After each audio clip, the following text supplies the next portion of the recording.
esta noite, Pai. Deus, muito obrigado por essa unção, Senhor, de quebrantamento, de santidade, por essa unção, Senhor, que nos faz, ó Deus, Senhor, estar totalmente quebrantados diante do Senhor para receber a Tua palavra, Pai.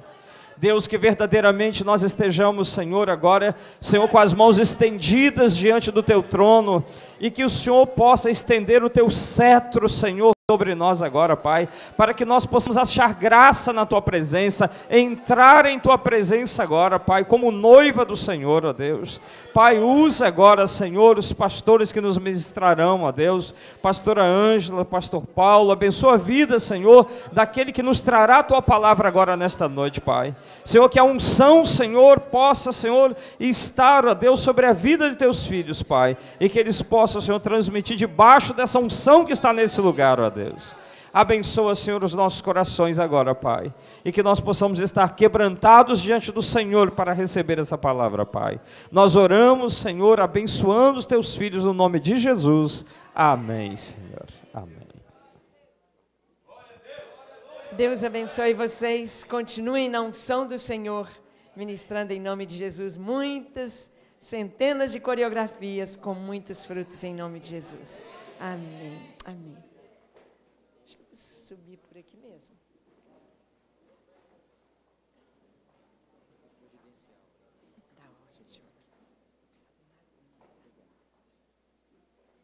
A paz do Senhor, irmãos. Amém. Se os irmãos estão sentindo a mesma coisa que eu, a gente está transbordante.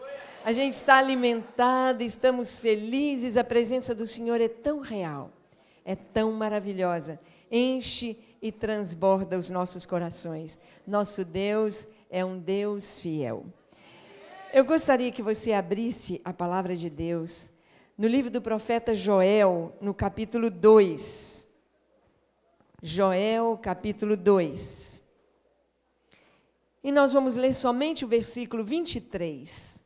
Joel, capítulo 2, o versículo 23. O Joel fica meio escondidinho aí entre os profetas menores, depois de Oséias, antes de Amós, no finalzinho aí do Velho Testamento. Joel, capítulo 2, versículo 23. Acharam? Amém? Alegrai-vos, pois, filhos de Sião, regozijai-vos no Senhor vosso Deus, porque Ele vos dará em justa medida a chuva, fará descer como outrora a chuva temporã e a serôdia. O 24 diz: as eiras se encherão de trigo e os lagares transbordarão de vinho e de óleo. Vamos ler juntos esses dois versos, 23 e 24, se a sua tradução for igual à minha. Vamos lá? Alegrai-vos, pois, filhos de Sião, regozijai-vos no Senhor vosso Deus, porque Ele vos dará em justa medida a chuva, fará descer como outrora a chuva temporã e a serôdia. As eiras se encherão de trigo e os lagares transbordarão de vinho e de óleo. Amém? Levante a sua mão ao céu, sua mão direita, e diga comigo: Senhor, muito obrigado por tudo que Tu tens feito neste lugar, nestes dias. O meu coração se alegra em Ti, se regozija no Teu Espírito Santo. A Tua palavra me alimenta no louvor, nos cânticos. O meu coração exulta nesta hora. Eu abro o meu coração para receber a Tua palavra. Fala-me, ensina-me, transforma-me, transborda-me, ó Espírito Santo, em nome de Jesus. Amém. Senhor, esta é a nossa oração. Que o Senhor receba, que o Senhor, tudo aquilo que Tu preparaste, tens preparado para nós. Que a Tua mesa que está posta, possamos comer dela, nos alimentar e possamos levar para os nossos lares, para a nossa igreja, para a nossa cidade, um embornal cheio de sementes e possamos, Senhor, distribuir, plantar, semear estas sementes, semente de vida, semente de esperança, semente de obediência, semente de entendimento da tua vontade para as nossas vidas nesta geração. Nós oramos em nome de Jesus. Amém, amém. Os irmãos podem sentar. Bem, irmãos, nós vamos ser breves, porque sabemos que Deus já encheu e transbordou os nossos corações. Quando nós vamos falar sobre a igreja e a volta de Jesus, essa coreografia, esta representação que tivemos aqui agora à noite, sobre a rainha Esther, é muito própria.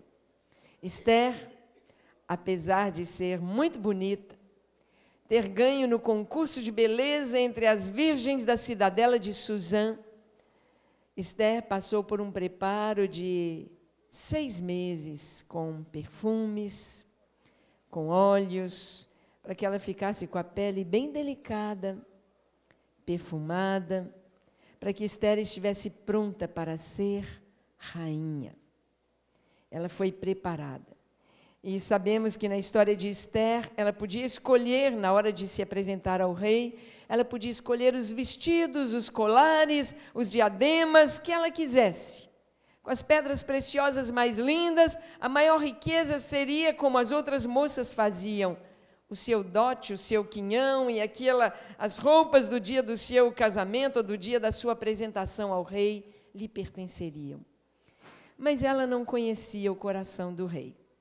Ela nunca tinha estado na presença do rei.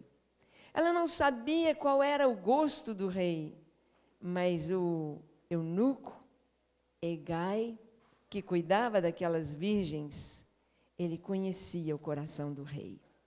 Ele sabia aquilo que agradava ao rei, o que ela podia pôr, o tipo de perfume, o tipo de roupa, o tipo de adorno, que se ela colocasse iria agradar em cheio ao rei. E na hora de escolher as coisas, ela disse: Hegai, você escolhe para mim. Esther simboliza a igreja, como vimos. Hegai simboliza o Espírito Santo. Aquele que adorna a igreja, aquele que conhece o coração do rei, aquele que sabe o que agrada ao rei, as palavras, as roupas, os adornos, e a palavra de Deus nos diz que a igreja está sendo adornada com vestes de linho finíssimo, e o linho finíssimo são os atos de justiça dos santos. Atos de justiça. Vestidos com estes atos de justiça. Atos são atitudes, vida, o que se faz. Em justiça, é totalmente isento do pecado, ou em santidade. Sabemos que a igreja que vai se apresentar ao Senhor está sendo preparada com perfumes. E o perfume na Bíblia é um símbolo da oração e da comunhão com Deus. É o perfume. O apóstolo Paulo diz que nós somos o bom perfume de Cristo. A nossa comunhão com Cristo é tão grande, a nossa intimidade com Cristo é tão grande, que o perfume dele gruda, se apega a nós. A santidade dele, o que ele é. Nós sabemos bem o que é o cheirinho de bebê. Bebê tem um cheirinho de céu, tem um cheirinho próprio de um bebê. E nós sabemos que um perfume, como está escrito no livro de Cantares, no capítulo 1, os primeiros versículos, não sei se é o versículo 2, diz: como um unguento derramado, assim é o nome do meu amado. Beija-me com os beijos da tua boca, como um unguento derramado é o nome do meu amado. Unguento, um perfume derramado, é impossível escondê-lo. Se quebrar um vidrinho de perfume aqui, um perfume bom, um perfume francês, um perfume de qualidade, que é o melhor perfume, é o de Cristo. Se ele for derramado aqui, não tem jeito de escondê-lo.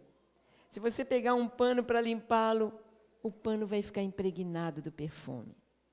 Se você passar ali a sua mão vai ficar impregnada do perfume. Não tem jeito. Aquele que se entrega ao Senhor, o nome de Jesus nos seus lábios é como um unguento derramado. não consegue ficar sem falar de Jesus. Não consegue ficar sem falar com Jesus. A noiva está sendo preparada nesta comunhão com o Espírito Santo, sendo adornada para o encontro glorioso com o seu amado, com Jesus. Com aquele que é, como o Adão disse, ela agora é osso dos meus ossos, carne da minha carne. Nós fomos gerados em Cristo. Paulo diz, e assim se alguém está em Cristo, é nova criação. As coisas antigas já passaram, eis que tudo se fez novo. E essa igreja que vai se encontrar com o Senhor é em santidade, em pureza. E toda a Escritura, ela nos mostra o grande plano de Deus.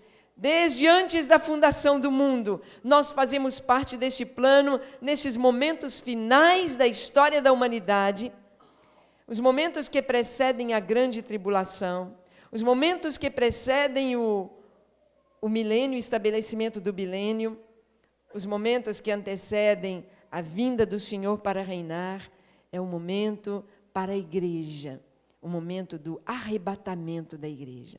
Estamos sendo preparados para este momento glorioso. E aqui, Joel, ele nos fala a respeito disso.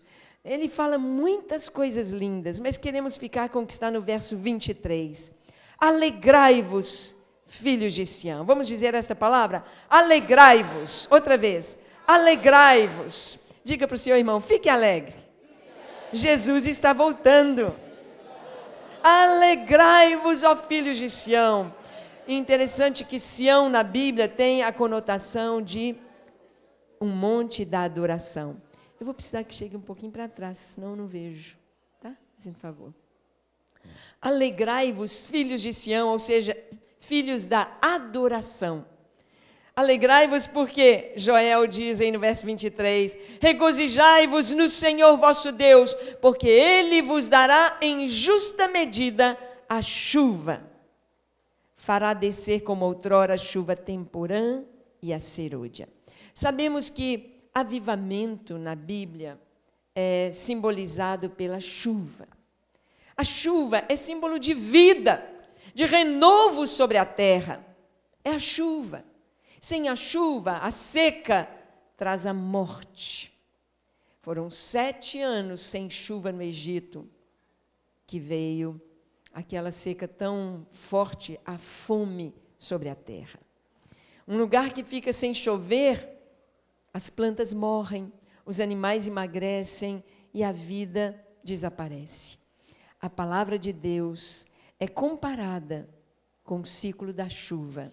Em Isaías 55, a partir do verso 10, está escrito: assim como a chuva e a neve caem do céu, e para lá não voltam, sem que primeiro reguem a terra, e a façam fecunda, e a façam brotar, para 2 coisas.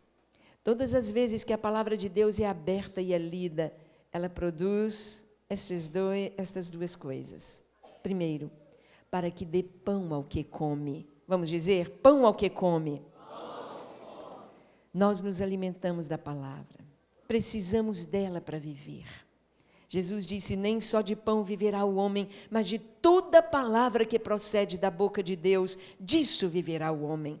A palavra, ela imediatamente nos alimenta. Imediatamente a palavra se incorpora no nosso espírito e nos enche de esperança e nos enche de graça.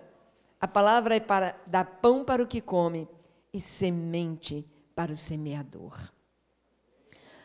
Se você foi muito abençoado nesse congresso, mas não compartilhar com ninguém, você vai esquecer.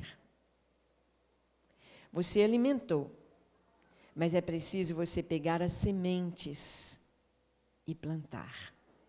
Se você comentar, os irmãos que vão viajar agora estarão retornando para os seus lares, 1 hora de viagem, 2 horas de viagem.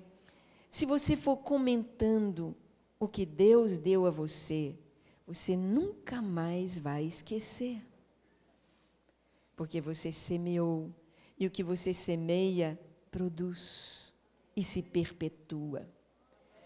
A diferença do Mar da Galileia para o Mar Morto é que o Mar da Galileia é de águas doces, tem vida, porque ele recebe as águas do Jordão e ele prossegue dando águas para o Jordão prosseguir. O Mar Morto apenas recebe.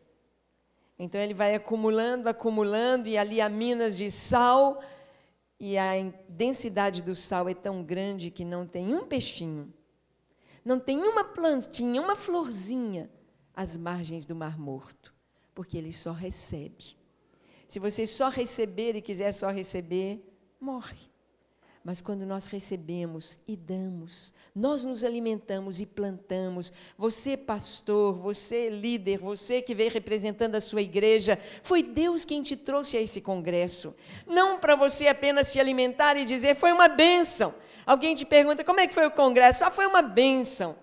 Mas foi uma bênção é para você plantar o que você recebeu. Chegar na sua igreja e falar, vamos implantar o Ministério de Gideões aqui, vamos também orar 24 horas, vamos levantar a adoração, nós vamos nos preparar para pregar a palavra de Deus. Então é semear.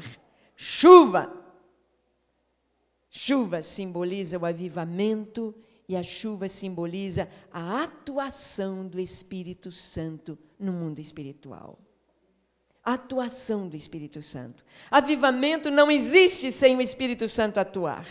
Não existe. É o Espírito que, como vento, aquece os nossos corações, coloca palavras de adoração e aviva as Escrituras, abre o entendimento para compreender as Escrituras.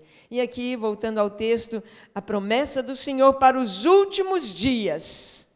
Ele diz, alegrai-vos, filhos de Sião, regozijai-vos no Senhor vosso Deus, porque Ele vos dará em justa medida a chuva, fará descer como outrora a chuva temporã e a serôdia. E o que vai acontecer quando a chuva vier? O versículo 24 diz, as eiras se encherão de trigo, e os lagares transbordarão de vinho e de óleo.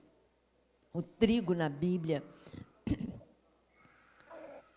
na parábola do semeador, a semente é a palavra de Deus. Mas na parábola do trigo e do joio, o joio é o quê que Jesus explicou?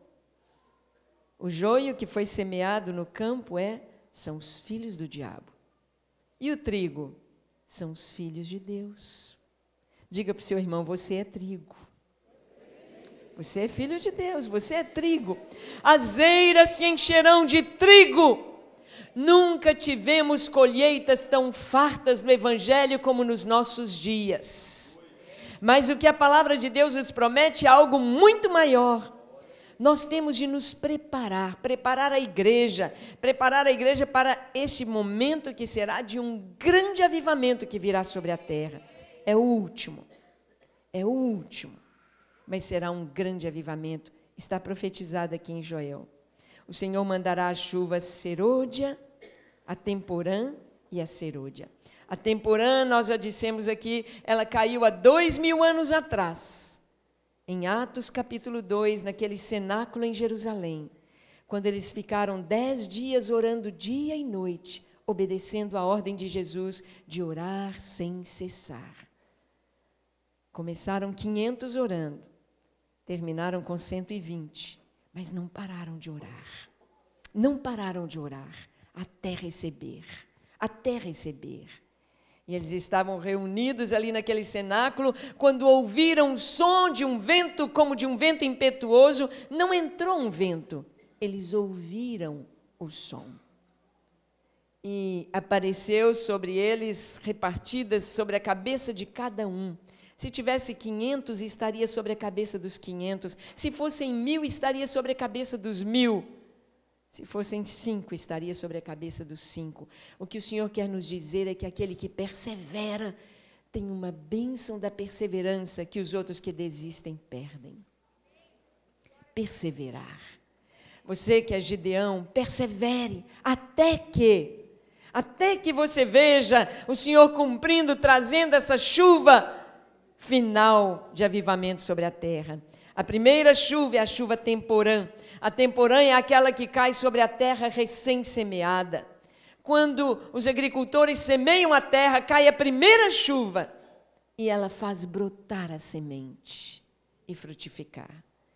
A temporã foi no dia de Pentecostes e imediatamente as eiras se encheram de trigo. Quando a chuva caiu no dia de Pentecostes, há 2000 anos atrás, eram 120 dentro do cenáculo, mas a chuva era tão forte, a semente era tão abundante, que os 120 saíram dali de dentro fazendo um barulhão, todo mundo falando ao mesmo tempo em várias línguas, na língua de arábios, cretenses, de sírios, de romanos, e dos da Mesopotâmia, de Creta, etc. E eles falavam das grandezas de Deus. Eles não sabiam aquelas línguas, mas o Espírito Santo os capacitou para pregar o Evangelho para as pessoas que estavam em Jerusalém. E Pedro prega a mensagem debaixo da chuva temporã. E na primeira mensagem de Pedro, a eira se enche com 3.000 grãos de trigo. 3.000 encheram as eiras. Aqueles 3.000 saem, voltam para suas terras e plantam a semente do Evangelho. Foram batizados, foram cheios do Espírito Santo e estavam prontos para anunciar o Evangelho. Quando Pedro prega a segunda vez, o número sobe para 5.000. Tem gente que fala que não gosta de igreja grande, mas a igreja primitiva nasceu grande. No primeiro sermão, pulou para 3.000. Segundo grande sermão, para 5.000. E nós vemos aqui que a primeira chuva veio, mas o Senhor disse que faria descer a chuva serôdia. A serôdia é a última chuva, é a chuva que cai no tempo da colheita. Então, quando vai acontecer a colheita, vem a última chuva, é a serôdia. E essa é a chuva que nós estamos esperando e pedindo ao Senhor, para que as eiras se encham de trigo e transbordem de trigo, e os lagares de vinho e de azeite. O vinho simboliza a vida, simboliza o sangue de Jesus, a nova aliança, simboliza o perdão. E o azeite, o óleo, simboliza a unção, o Espírito Santo. Quando Jesus contou a parábola do bom samaritano, ele disse que aquele moço machucado foi tratado com vinho e azeite. Nós precisamos ser tratados com vinho e azeite. É tempo da igreja ser curada de suas feridas com vinho, que servia como antisséptico para as feridas, mas também com azeite, para fazer com que a ferida seja curada, para fazer com que a ferida não doa e haja cura. É o Espírito Santo agindo através da cruz. Amém? As eiras se encherão de vinho e de óleo. As eiras se encherão de trigo e os lagares transbordarão de vinho e de óleo. O Senhor tem prometido isso para os nossos dias e nos tem preparado para a sua vinda. Amém? Eu queria passar para os irmãos sobre o Ministério Gideões rapidinho, porque muitos irmãos que estão aqui conosco estão tendo o primeiro contato com o Ministério Gideões. Então, eu gostaria de estar passando a respeito do ministério. Vivemos em um tempo profético que precede a vinda de Jesus. Estamos na plenitude dos tempos, são os últimos instantes dos últimos dias. Sendo assim, há muito que ser gerado em oração. Por isso, Deus convoca a sua igreja para estar em oração incessante diante dele. Nós já vimos que todas as vezes que o Senhor tem algo para fazer na terra, que vai trazer uma mudança, uma nova época, uma nova era na história, isso é precedido de oração. Irmãos, até para Jesus nascer, foi com oração. Foi com oração. Deus levantou um homem chamado Simeão, uma mulher chamada Ana. E é muito interessante que Ana foi casada 7 anos. O número 7 tem um significado. O número da perfeição. E ela, quando Jesus nasceu, ela tinha 84 anos. 84 é 12 vezes 7. 12 é o número da completude. 7 é o número da perfeição. Ana ficou mais de 20 anos indo à igreja dia e noite, orando e jejuando. Para quê? Porque ela e o Simeão sabiam de uma coisa muito importante, que a maioria das pessoas estavam despreocupadas. É que aquele tempo era o tempo do Messias surgir, nascer. Eles tinham todos os sinais. Eles sabiam como. Daniel, capítulo 9, na oração de Daniel, quando ele faz a conta lá direitinho do tempo da saída da ordem, do decreto do rei Ciro até a morte do ungido em Jerusalém. O Senhor deu o tempo, os anos. Eles sabiam tanto que era aquele tempo que o Messias viria, que quando João Batista veio pregando, os fariseus perguntaram: tu és o Cristo? E ele disse: não. Tu és profeta? Não. Quem é você? Eu sou a voz do que clama no deserto. Preparai o caminho do Senhor. Hoje vemos que o ministério de Gideões, assim como Deus tem levantado, não queremos dizer que somos exclusivos, é só a gente, é o único ministério. Não. Deus está trazendo esse mover sobre a terra. Mas aqui em nosso meio, Deus nos tem levantado como essa voz profética para preparar a vinda de Jesus. O Senhor nos convoca a subir ao som das trombetas, do chofar, aos altos montes e gerar em oração a preparação da noiva do Senhor e a preparação da terra para a sua vinda. Os gideões oram não só pela igreja, mas oram por aqueles que precisam se converter. Nós oramos por aqueles que estão suicidando, por aqueles que estão morrendo. Senhor, nesta hora, envia o teu anjo, salva. Através da oração você entra nos hospitais, nas escolas, você vai onde ninguém consegue chegar. Nos reféns da Coreia, lá no meio dos talibã, a sua oração chega. Tanto para aqueles agentes do Talibã, aqueles soldados, como para os nossos irmãos que estão lá. A nossa oração chega. Vamos ler juntos esse versículo? Certamente o Senhor Deus não fará coisa alguma sem primeiro revelar o seu segredo aos seus servos, os profetas.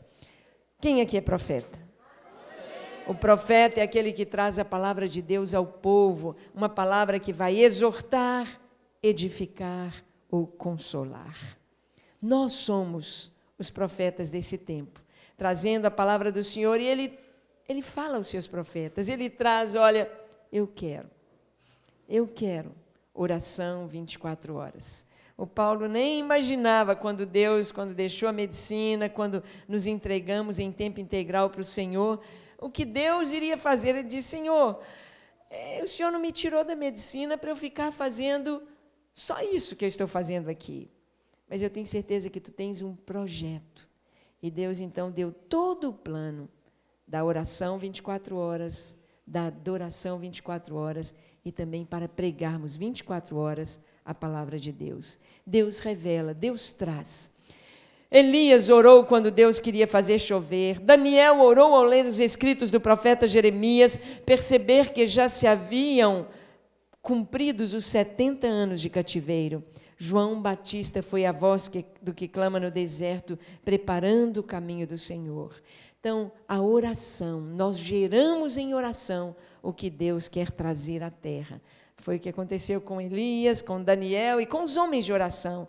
Quando Deus ia destruir Sodoma e Gomorra, Ele levantou um intercessor. Ele foi em Abraão e disse: eu não vou esconder do meu servo o que eu vou fazer. Abraão, nós viemos, aqueles 2 anjos estão indo a Sodoma para ver se eles são maus mesmo, se eles são imorais mesmo, se eles são injustos mesmo, e eu vou destruir as cidades.